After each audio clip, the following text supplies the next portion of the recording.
Kini ang tingog sa kabaguhan. DXRyo Radyo Ultra. Radyo Ultra. 1188 sa dial sa inyong mga radyo. Nagasibya gikan sa kasing-kasing sa Cagayan de Oro sa kusog nga 10,000 watts.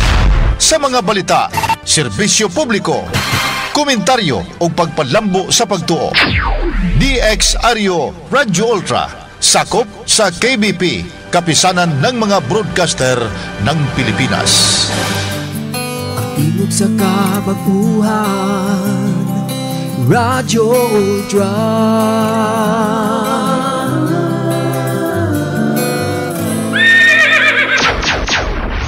Oras sa Nuda Veritas, 36 minutos pasado alas 3. Sakit man sa hingtungdan, apan maoy naghusay og naghupay sa kagul-anan. Nuda Veritas. Ang balaod masakit apan maoy naghatag kanatos kalinaw. Nuda Veritas. Mga nagkagubot nga hunahuna, mga pagduha-duha, nagkinahanglang katinawan alang sa katawhan. Nuda Veritas. O karon, ariya, si Ultra Frank Mendez. Salamat mga higala, maayong hapon kaninyo tanan o ang palibot din sa ato sa Dakbayan sa Cagayan de Oro. Landong-landong pero alingiing yapon siya pero sagdan talaga kaysa kung ato itandi na sa nangaging mga adlaw nga grabe kainit. Maayong hapon sa ato mga suki nato nga mga tigpaminaw nga nagsunod yun, way sipyat nga nagasunod o nagapaminaw sa atong programang Nuda Veritas.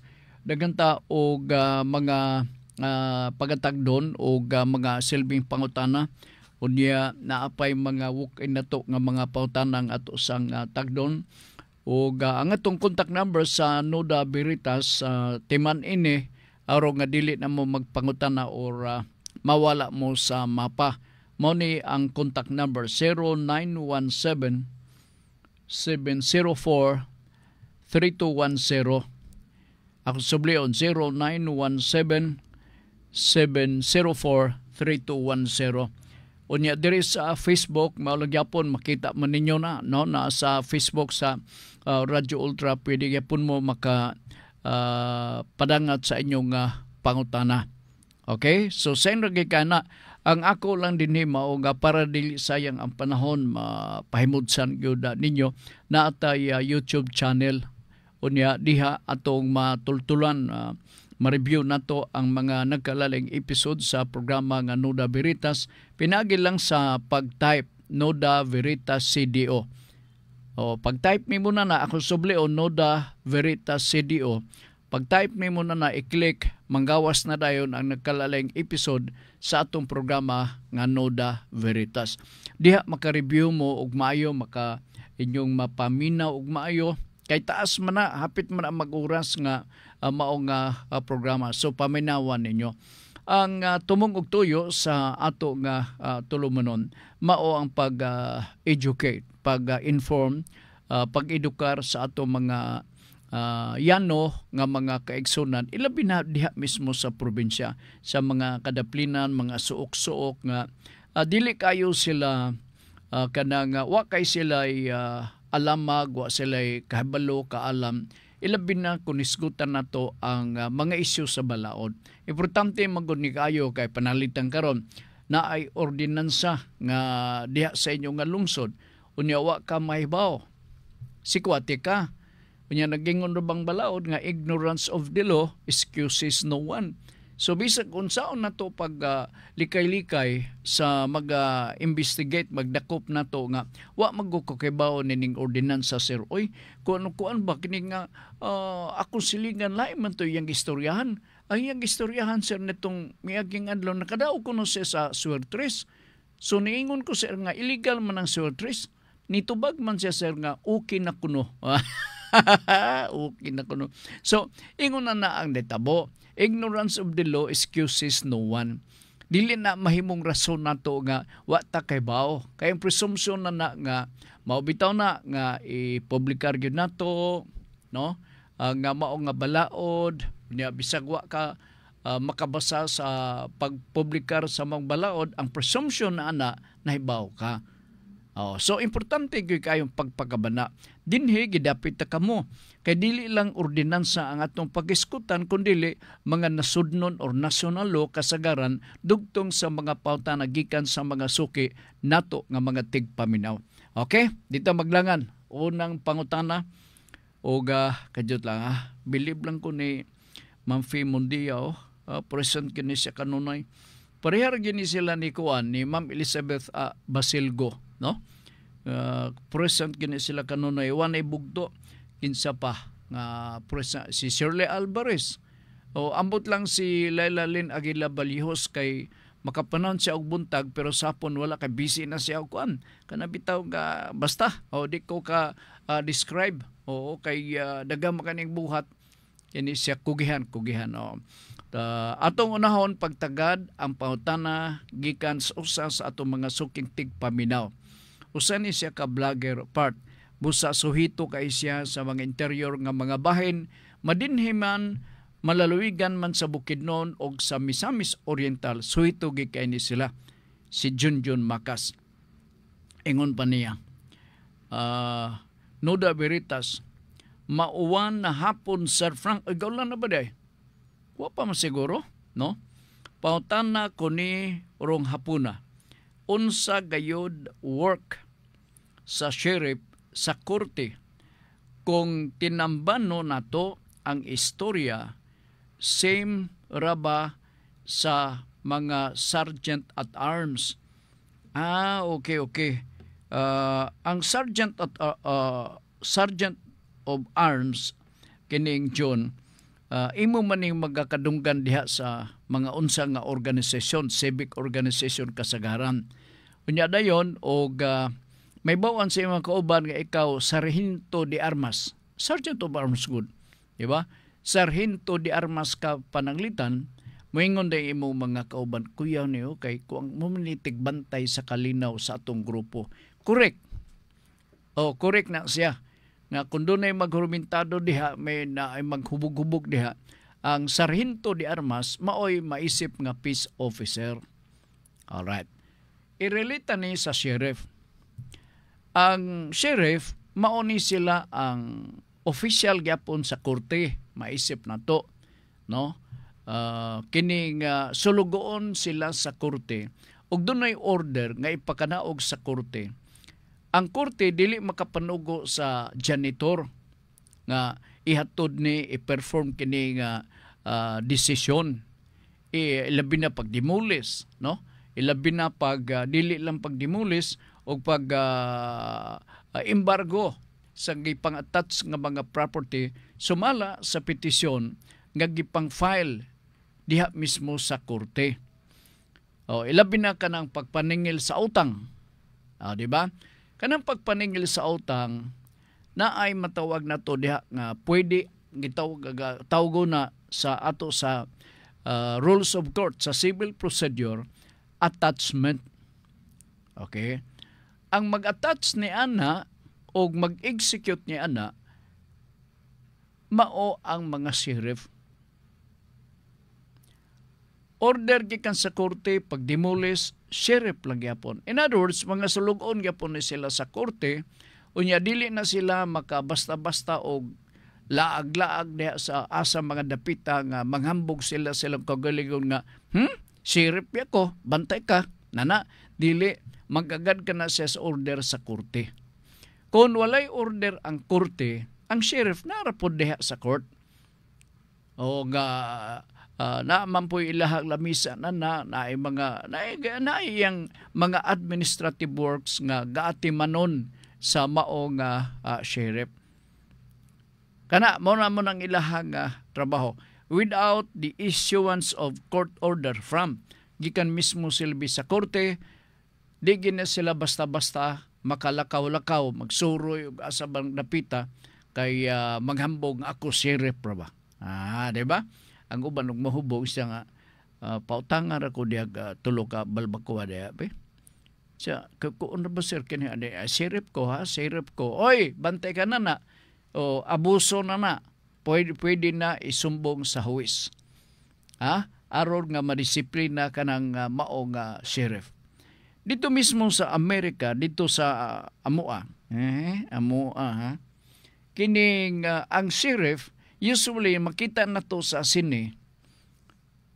Completely peace officers gyud na sila. Mura bag police gyud. Dinhi sa to a diferensya. Pero kana sila part na sila special nga authority, dili na sila basta-basta part nga inyo nang bugal-bugalan. Bantay ka. Mao nang ato ang sheriff dinhi sa nasod sa Pilipinas. Okay? Nala sige. I hope na sabtan nimo kining John. Giiwanan naman siguro John ini mga panahon na. Kaya nangingong siya maulan naman. Maulan. Tinod kang ulan na John? Okay. Kadyot lang ha, maayong hapon, Sir Frank. Dali ko kay sugod na taligsik din he. Ay mo nang sulti ni John. Oo. Siya hay kinabuhi. Makimukot siya. Siya hay kinabuhing kabukiram. Kapoy. Pero makalingaw man sad. Correct.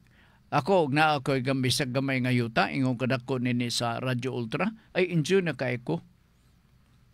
Okay, katamnan naman ni muna og mga utanon. Unya ang imong silingan sing lantaw-lantaw. Ano sa ba na ba si Sir Frank niya? Sa ula man kay magabiir man na siya muli. Nganom di sir? Di mangayo mo ko unta ko talong. See? Ang buti ipasabot nga kung mananom ka, magkugi ka lang, kaibgan kayo sa silingan. Kaibgan ka. Labi na kay tamatis ka na binakat nga tamatis nga mura o kalabasa bitaw purma, binakat may tawag na muna na. Pagpamulak, pagpamunga na kay magpula-pula man na labi na kinog.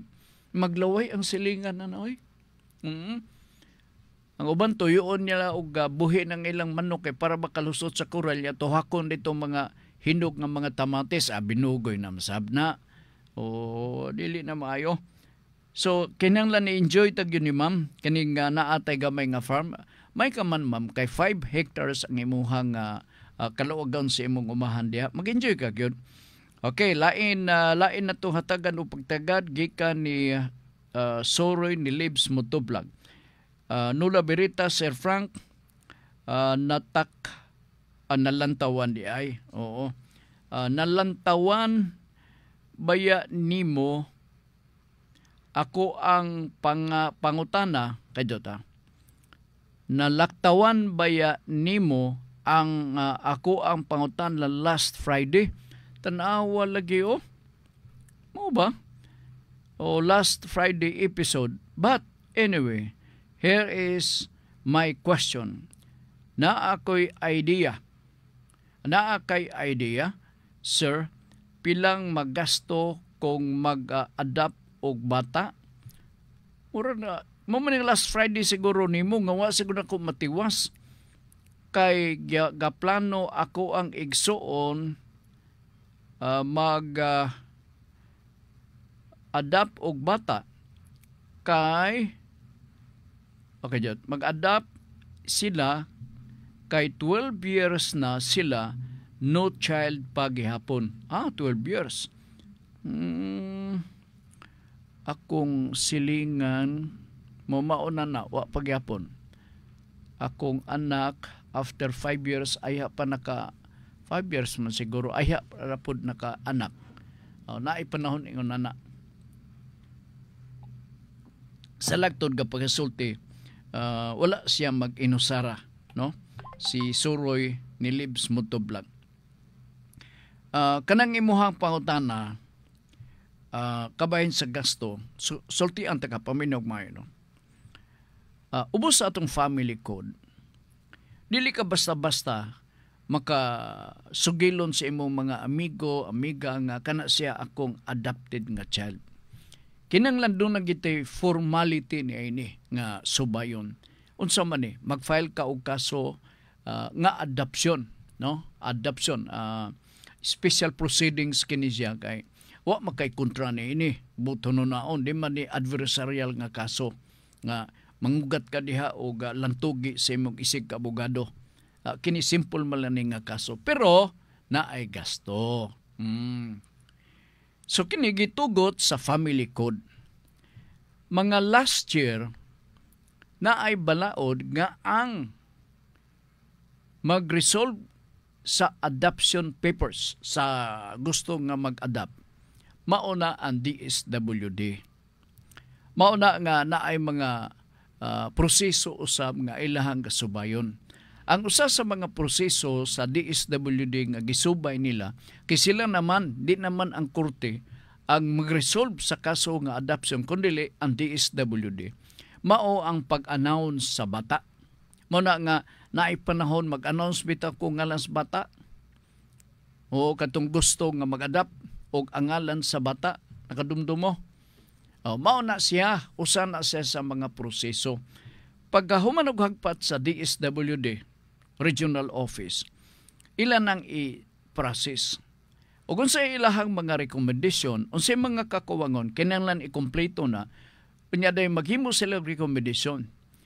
Ang approval tuas sa Manila na dayon. Ipadala ang ilang recommendation sa adoption sa maong bata. Sa lagtod ka pagasulti, dili kayo taas ang imong bayronon sa adoption. Dili pareha dito sa korte. Kay dito sa korte, bisan ugway away or lantugi magakaitabo for as long as the lawyer will appear in the court na agyiimuhan na ng ipadala, ibayad nimo. Diba? So diri sa DSWD, pitsi-pitsi imong bayronon. Maghuwat ka na dayon sa desisyon gikan mismo sa National Office sa DSWD kay ang final approval og signature for the adoption mao naman ang labing dako sa DSWD. So as far as the rates, the payment, unsa pa diha, di ka na angay mabalakas pagkakaron. Kanang imuhang paryente 12 years na way anak nga ilahang nahimo, paspas lang gyapon, pasin di ay og masangit ra. Ha? Oo, sige. I hope nakuha na di na magmahay-mahay nako si Suroy ni Libs Mutublag. Gikan ni Septem Virgo, Noda Veritas. Mga pitas kamaayo ra ba sa istorya? Okay, kajud lang ha. About ni sa akong estafa. Kasong estafa. Kung makabayad na kini sa imo ang imuhang gisumbong, dali ra ba ang urong ani aron dili nalang ipadayon ang kaso? Ang imong abogado maoy magmosyon sa korte. Natapuson na niyang kaso, Your Honor, because I was told that my client has just received, Your Honor, the payment. And therefore, there is no use to continue this case against my client. Kinakabayad na, Your Honor. Mag-ice cream kung may karoon taon. Kabayad na. So wala na kay ang tinuod lang kung filean ka og estapa unsa may sulbad na remedy, bayad. Kung walay bayad, padayon ang estapa. Pero kung dunay bayad, undang na kay unsa pa may pulos. Diba? So ang abogado nimo mao nay magamosyon dito sa korte nga ang kaso pwede na butangan og period. Simple lang na. Ang ingon na ang tambal sa estapa, bayad ra gyud. Ug dili ni mo na bayaran, padayon ng estapa. So, okay. Gikan ni Rodney Rakenrula. Hello, good afternoon, Sir Frank. Pangutana nako sa karong hapuna. Sa kaso nga slight physical injuries, og naka-set na for arraignment or a pre-trial, Pautana kung mao na ba mo gawas na. Pautana kung atong balik ko na. Og nakasit na for arraignment or pre-trial. Pautana kung mao na ba mo gawas ang warrant sa accused before ang pre-trial arraignment. Ang yun, nawala dara. Dera. Yun lang. Kinsa nga dito yung padalas pautana. Ano man ako uga ang akong natubag kaganina si Soroy ni Libs mo tublag, no? Ako nang gitubag. Unya ang sunod ang istafa ako na saning na tubag. Iyan na ding Rodney, no? Ang iyang Rodney physical injury. Iyang pangutana mao na ba sa physical injury sa kaso ni sa slight physical injury og nakasit na for arraignment or pre-trial. Pangutana kung mao na ba mo gawas ang warrant sa accused before ang pre-trial arraignment. Ubos sa atong criminal procedure sa rules of court, no? Ang paggawas sa warrant of arrest can be issued upon the filing of the criminal complaint in the court. Nasato pa, gisabit na ang information dito dapitas korte karong hapon.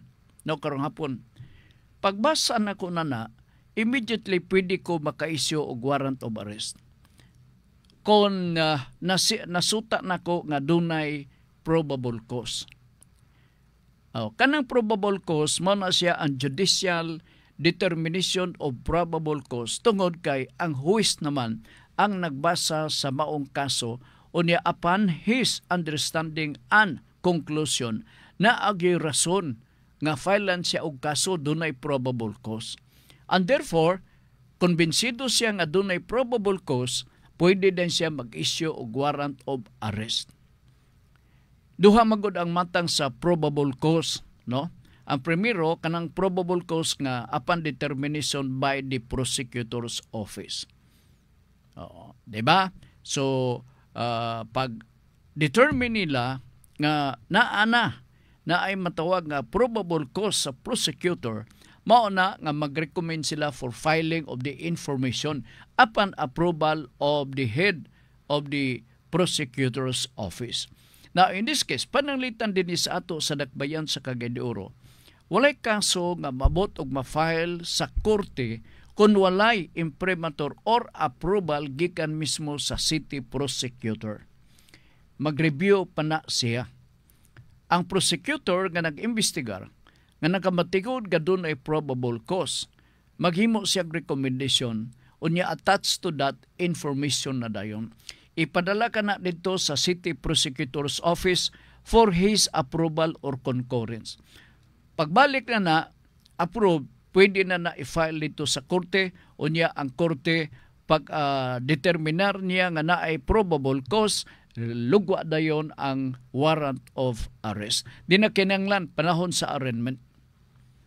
Di na kinanglan. Kay in the first place, kung nanay warrant, nadakpan na ang akusado, nanay jurisdiction ang korte over the person of the accused. Dili nimo maarin ang tao kung walay warrant nga na-serve aron nga siya madala nga mismo sa hukmanan for arraignment. By that time, kung dunay arraignment, ang korte adunay jurisdiction over the person, over the accused. Mao na nga basahan na din siya sa kaso.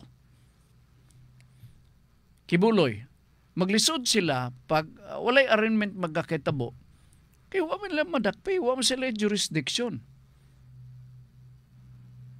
Wala lugar madala sa sala aron paatubangon sa kaso.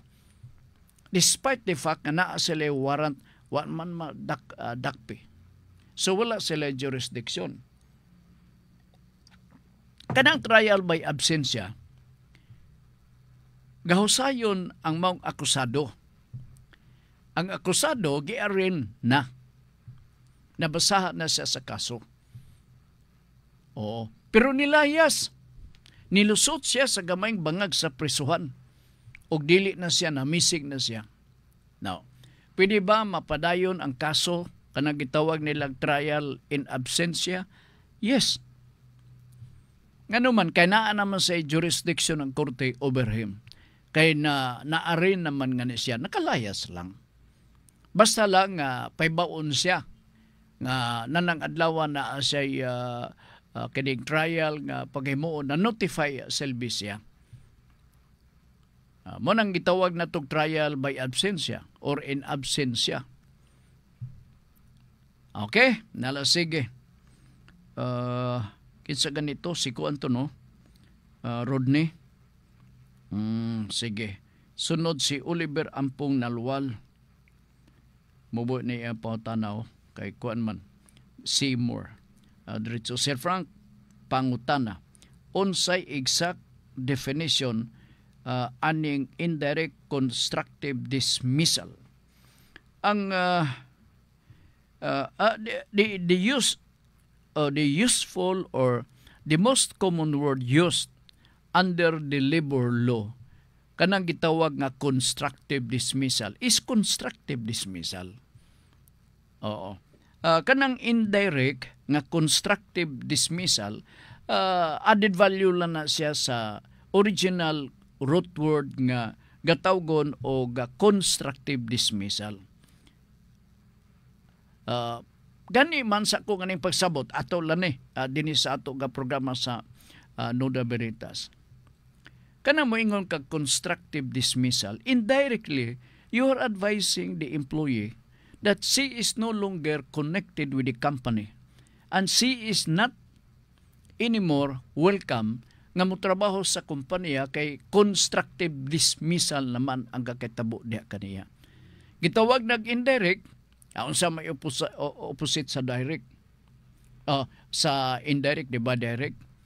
Usually kung sabto nimo sa literal nga pagsabot nato sa direct constructive dismissal, actually nabaguhan ko because the word used by the labor law to remove you from service is constructive dismissal if you are not physically present.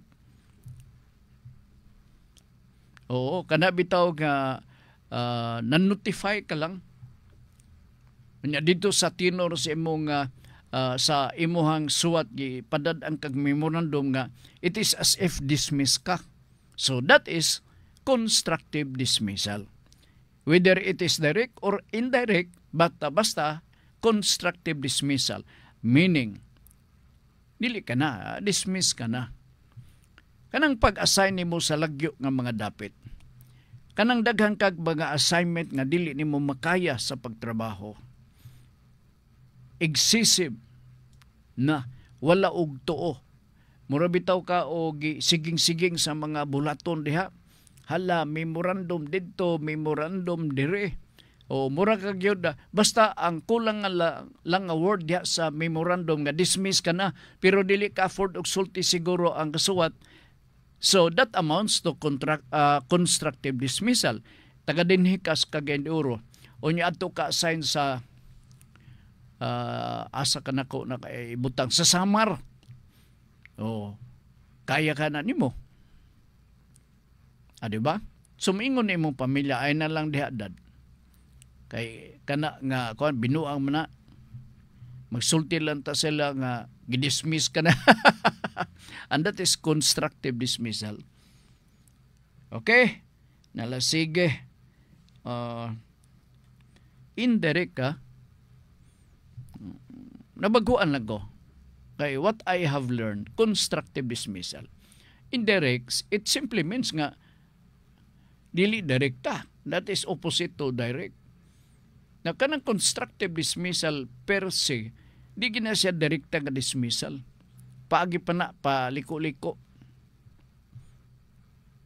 And that amounts to removal you from office. Okay? Sige. Any more question? O basig doon na pa mo dagang o dugang nga mga pangutana, ato na nga tagdon din sa ato nga pagpanaguban sa atong tulumanon, ha? Sige, kadyot lang, ha? Kay nawala na sab. Niya na. Be. Pangutana. Kay akong ga-reviewon usahay kay naiuban nga maingon sila nga naseluan. Okay, kadyot lang, ha? Ako sang tagdo ning mga direta sa 0917-704-3210. Okay. Dito lang. Doon ako'y nabiyaan nga pangutana last week, I think, no? Ako sang i-review na ko, tanaw na ko. Tanaw na ko, ha? Good answer. Okay, kadot. Napabailain. Okay, murag wala na. Direta. Sugod na ta kay kabala ka ko basig doon ay maluksoan na to. Good AM, sir. Iya pautana ganina ni. Mautana lang ko, kasado mi sa akong bana, karon bulag na, mag-unom na katuig, og naan na siya kaipon karon. Akong pautana, mahimo ba ko mogamit sa iyang loan sa GSIS para magamit sa iyang bata? Last week ko ni nadawat ba? Oo. Nyag ipasaligan ako nga basahon ako Monday. Para magamit sa iyang bata, kay nadungog ko ang kabit lang nagsige gamit sa loan. Wow, si kabit, ganahan kay ko niya, sige gagamit sa loan. Kay iyang ipalon akong bana, aron gamiton sa ilahang personal na katuyuan. Salamat, sir. Ay pautan na, pwede ba siya makagamit sa loan siyang bana? Ang tubag, I'm sorry, no, mga ilang ko pasaylo, dili ka makagamit, wa kapay personality nga makaklaim sa ilabi na kuniskutan na to ang loan. Ang maka-apply yun nini, katurag yung membro sa GSIS, siya na ang mag-facilitate, kay siya matanan, no? Kay membro man siya. May tugon na ng application sa loan. Diferensya ang sitwasyon, ma'am, kung mamatay na ang imong bana, kay kitang tanan mamatay mangyod, no? Wa may mogamot din sa kalibutan. Panahon na niya nga magkubrahay mo sa benepisyo na ng panahon na naa kay madawat. Kay ikaw man ang legitimate nga wife, naa kay mga anak, no? Nga pilakbok anak nimo, isa or duha, nga maoy silbi mabinlan, survivor sa pension ang katawgon man nga ni siguro nini, no? Tipik na ay 10% sa total nga dawatonon sa pensionado, 10% of that i-share ka na sa mga anak each. Ang sobra paingon sa spouse. So ikaw naa kay pension. Pero as far as the loan is concerned, pagkabulahan sa iyang kabit. Kay katong iyang kabit siguro mag-ingon nga abi ni mo lang, di ko pwede nga kining matangdayan nimo. Ha? Ngano man? Basta. Basta. Ay, nakasabot na si Bana. Okay. Naman katong forma dito sa JSIS, i-prepare kay akong papirmahan na. Siya nag-enjoy tuod sa iyahang loan. Pero panahon nga mamatay, no? Mabinlan na ang legitimate descendants, kining heirs, compulsory heirs. Ang balaod sa civil code, ma-apply diha mismo sa kamatay na dayon, ilabi na pagbinahinay sa mga benepisyo, diyan dapita sa GSIS. Pero sa loan, personal magud ni, so pasilo alang ko ma'am nga sakit sa buot. Di ko ganahan maminaw ba ngayon nini nga abin na ko pwede. Sakitan ta ba? Si Sir Frank wag yung magununa nga sakit sa kong buot nga prangka siya mag-istorya nga dili di pwede. Dili lagi ma'am. Pangitaan ka magod og SPA. Kung ikaw mo'y mag-apply, pangitaan ka SPA, na moadto ka si mong bana. Di ba? So pag ato si mong bana, balibaran ka, masakitan ka. Masakitan ka. So, diha na dayon, dagan mang mga kaso ingon ni ma'am, no? Pagkamatay sa bana, di ba, doon ay mga benepisyo gikan sa GSIS, funeral o death, I think benefits nga inyong makuha diha sa GSIS. Ang makaklaim niya na, ang legitimate, compulsory heir, nga mao ang spouse gid mismo. Legal. Kay walay personality ang kabit. Kay kung ako'y mag-evaluate sa mga application, inong ko man, ako panalitan na ako sa GSIS, inon ako nga kinsa ka man di ay day. Itsuraan ka ba day? Oo, kining gapakiskis ka pa sa imong kilay, nya labi-labi ka baga ang imong pilok, murag dunay gisumpay, unya imong lips tang baga, pula pag yung kayo, o kinsa ka man. Lain na ba po ning mga kabit ka isog? Tana ka man, sa may labot nimo? Mga isog po ni sila. So, bantay-bantay ta. Kini sila wagi personality sa pag-claim sa mga benefits sa GSIS member. Ikaw ang adunay katungod. Ikaw ang adunay katako sa pag-claim kay ikaw maisip nga compulsory heir sa mata sa atong balaod. Sige. Salamat ta. Ila kasuko, ma'am. Lain na ba ni sila kay magmahay na yun. Siya, di na kuminaw, Sir Frank. Wa man ay, kuhan. Wa na kasing-kasing, di nagalaban na to. Oo. O mag-unom na katuig sila, Nagbulag sila unom katuig, pwede na na mag-divorce. Oo. Pero gauna-una man sa bana. Saot naman eh. Sige. Okay. Diri na dahin ta sa laing pangutana. Duna, ang ibutan niya din Duna Verita. Si Terso Pacheco ni. May hapon, Sir Frank, talagsara ko kaayo ga text sa imong programa, pero walay adlaw nga dili kami gapamati sa kining imong programa. Sir Frank, dunay gipadala nga extrajudicial settlement of estate among heirs ang akong duha ka mga igsuon nga tuwa karon sa gawas. Nya na pa iyang word dire, continue. Kini nga kinahanglan o kini nga kinahanglan og ilang mga signatures. Ang pangutana, number 1, kinahanglan ba nga ila kining panotaryuhan? Number 2, pag madawat na pod nako dinhi sa Pilipinas para akong permahan, kinahanglan pod ba nga akong panota pod ba nga akong pa na notaryuhan? Doon na ba'y lain nga mga paperworks nga gikan og hinimo gyud sa abogado or gikan sa konsular dito sa ilang nga gawas sa Pilipinas. Kay lain naman pod god ang balao dito komparar din sa Pilipinas. Daghan kaayong salamat in advance, Sir Frank, for your very kind consideration in this regard. God bless you always og ang imong tibuok pamilya. Sige.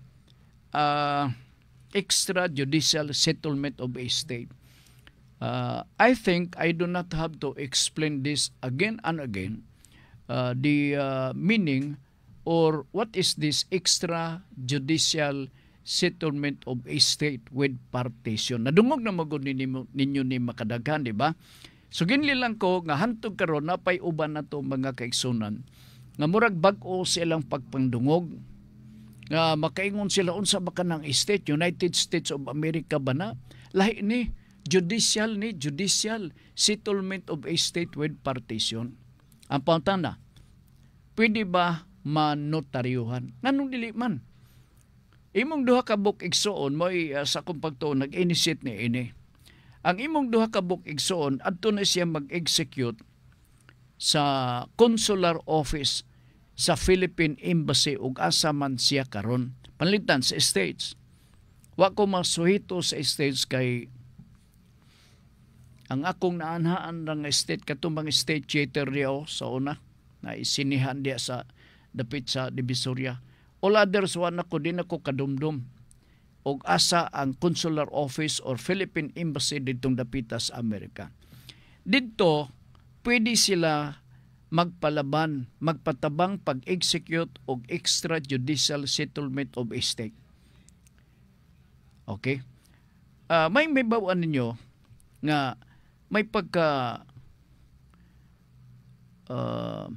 hindi ko ma-describe sa Binisaya kaning kadyot lang ha. Pasabtong tamo. Ang mga embassy sa gawas ng mga kanasuran, may masayra ninyo ubos sa atong balaod, is an extension of the Philippine territory. Kanang atong tanang mga embasya nga gipamutang Israel, Egypt, Iran, etc., United States of America, Canada, that is an automatic extension of our Philippine territory.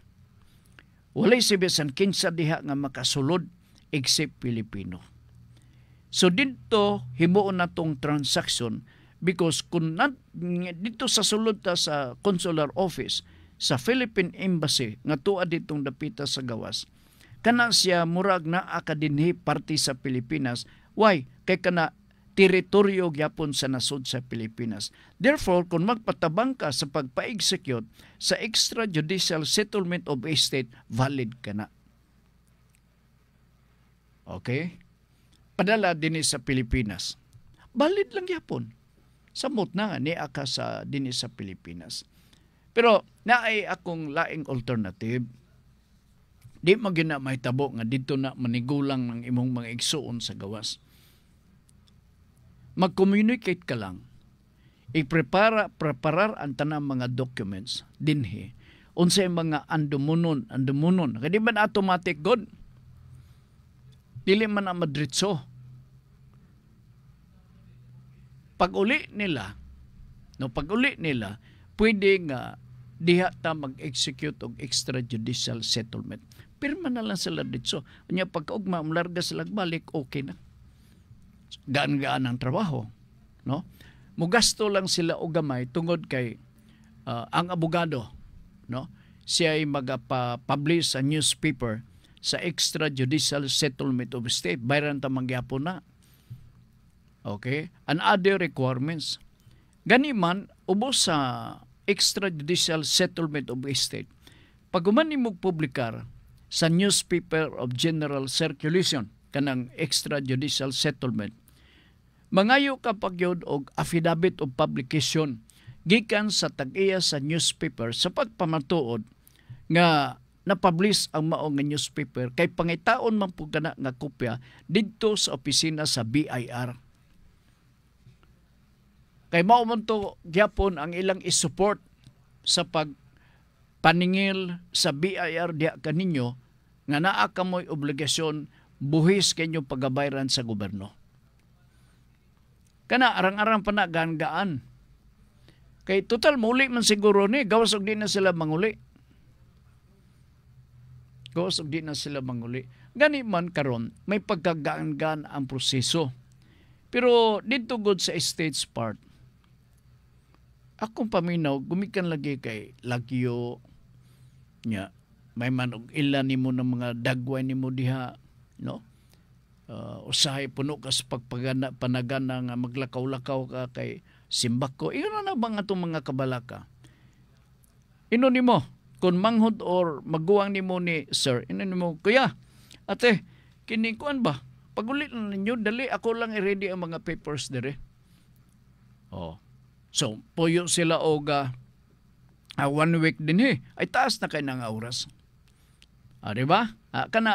Lain ka na nga remedy. Kaya importante, God, palitan karon. Unsa pa laing requirements sa extrajudicial settlement of estate.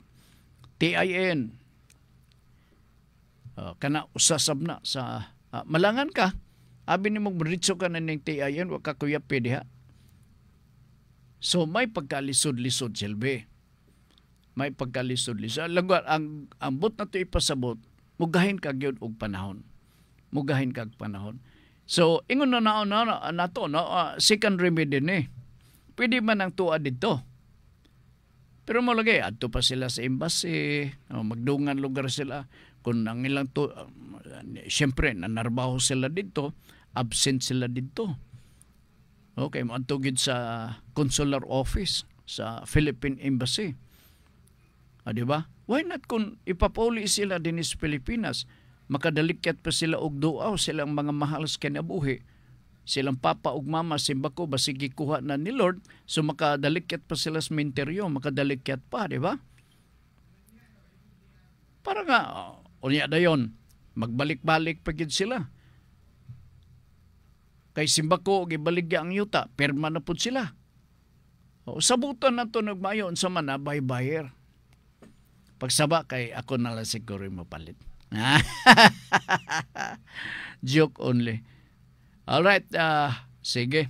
Dagan kayong salamat in advance, Sir Frank, for you. Mana ako na ning nabasa, no? Kadyat lang, ha? Noda Veritas, sa bugo ni. Maayong hapon sa bugo. May hapon, Sir Frank. Mamalihog ko nimo og balik pag-elaborate ang legal separation. Ikaw ditong taga-bugo. Ginang gabi na ako nga paybaw ako nga naminaw ka kay akong basahon ang mga grounds for legal separation. Okay, kinigod sila mao man ni ang grounds sa divorce, sa absolute divorce. Although wa pa ni mahimong balaod. Wa pa ni mahimong balaod. Usa lang kaya para di ta mataas. Usa lang dirita sa legal separation. Ang usa sa ground nga sa legal separation mao ang moral pressure nga gagamiton sa bana o may musad sa asawa. Moral pressure, gipressure ka nga mutapon ka sa laing partido, political party, mutapon ka sa laing political party or religion. Sige kang gipressure. Usa ka na sa grounds nga mag-file ka og legal separation. Okay? Abandonment for 1 year. Usag yapon ka na sa grounds for legal separation. Pero take note nga na ay definition sa abandonment. Giklaro na sa atong mga Supreme Court decision. So, hubaronon pa na og maayo. Unya dayon ang imuhang sexual orientation. Tulo na ka grounds akong gisayt na paidagang uban bay. Baby, 15 man siguro ka grounds ning sa legal separation. There is annulment. I'll give you 1 or 2. Sa annulment,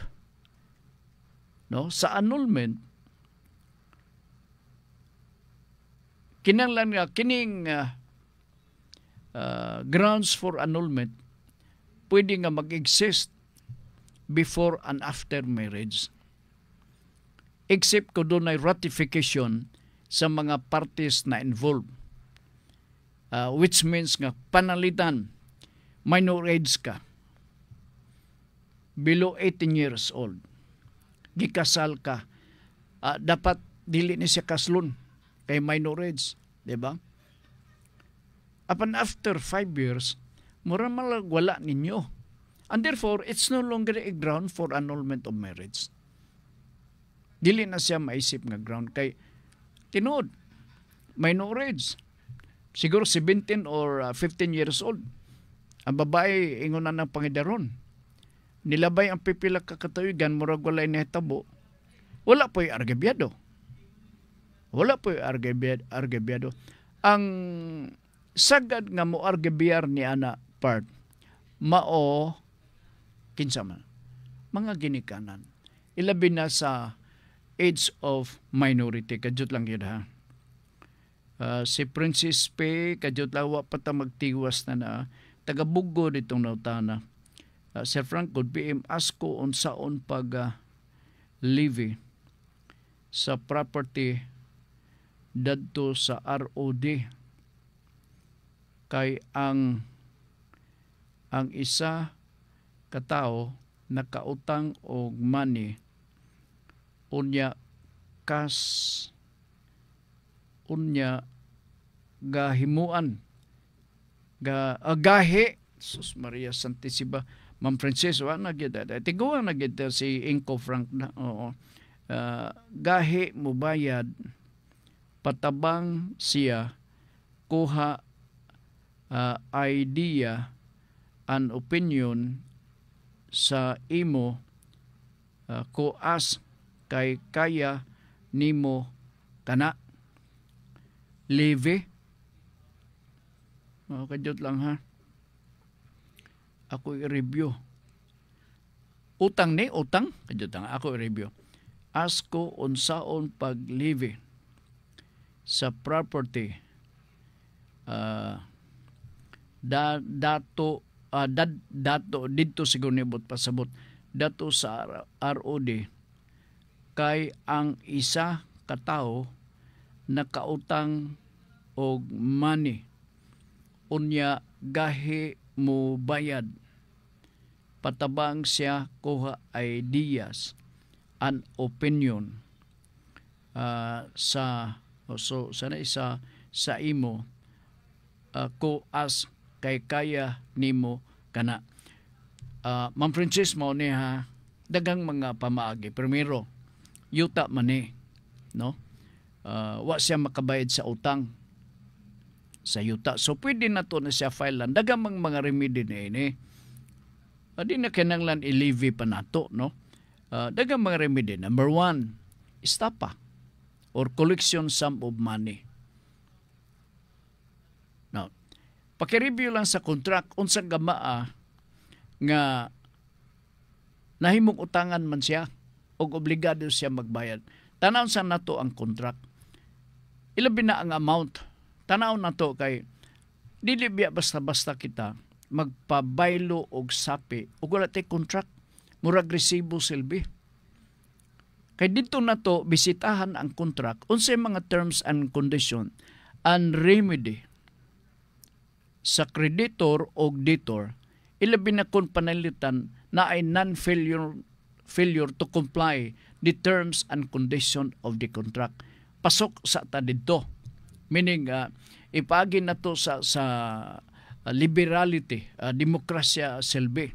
Kay basin og madala pa ni. Kanang pagsumbong, mahimo na siya nga last recourse. Kanang pagsumbong, pwede na mahimo sa inunta katapusan na gyud na ug wa na gyud tay mahimo. Ayha na ta mo take og action further ilabi na ang pagpaningil sa mao nga utang. Dako gyud utang siguro nene. Okay, pwede man nato siya filean og sumbong. Pwede. Para gyud giningon nini gakinang lang ka pa court order kung panalitan na mo insister ka nga kana bitaw nga actually ang makagamit sa gahom levy no pag levy sa imong or kanang distress sa maong property actually ang LGU can always exercise that authority. That's why ga-suggest ko nimo nga tanawa sa ang contract kay basin og mortgage kana siya kay kun mortgage paninglan gyud nato. Unya i-auction sale ang mao nga property ug di siya makabayad aron nga ang halin iuli diha sa imuha sa iyahang nautangan no kay naa masikuan obligasyon palitan karon utangan og 1 million. Gibaligya mong property. Gi-auction sale. No? So, nahalin og mangbutang punta kining nahalin og mga 1 million pod kapin. So, katong 1 million, i-apply to, ibayad to sa iyang nautangan. Ang sobra, no? Ang sobra, pwede iuli. Iuli gina siya.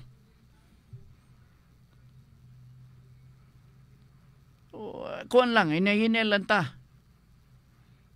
Hinahinay lang ta o unsa niya kining kamas. O kay gasto biya. Kini ako lang ning suggestion para muning tawag na tog extrajudicial process. Diri sa tas gawas ato sa ning istorya hon. Abi nimo kining pautang-utang sos pait gid kayo. Bisan ang bangko karon galabad ang ulo part. That's why daghang mga foreclosed nga mga property.